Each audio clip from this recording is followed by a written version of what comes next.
Tsaka sa tingin ko, as an artista, maganda ako eh. Hindi ako maganda as a businesswoman.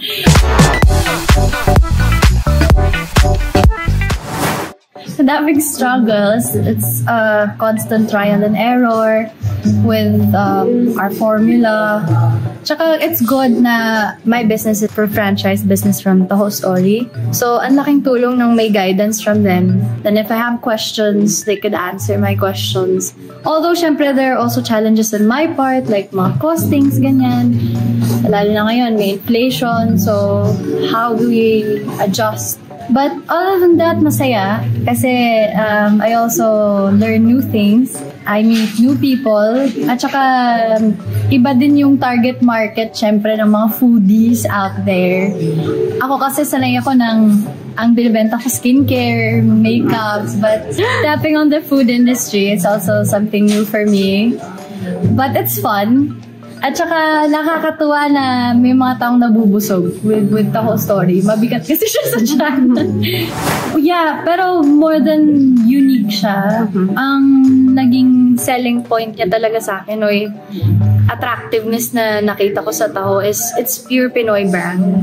It's very Pinoy. Tsaka yung backstory niya kung paano siya nabuo, nakakatuwa din eh. Kasi family din yung origin story niya, birthday party ng anak ng pinaka-owner. And then, nag-experiment lang siya. May sorbetes and then may taho. Pinaghalo niya yung sorbetes sa taho. And then, nung trinay niya, ay okay to, pinatry niya din dun sa everyone na dun sa party. They all agreed na it's good. So, dun nag-start yung Taho Story. Eh ako, gusto ko din i-promote na i-embrace natin ang sariling atin.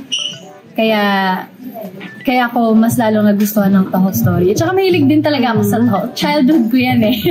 Malaki. Kasi as an actress, parang naglalaro lang ako eh. It's like a playground. Well, it's work. Pero iba yung business, mas mental siya. Kumbaga, numbers. Eh ako, minado ako guys. Kaya ako magaling sa math. So challenge talaga siya for me.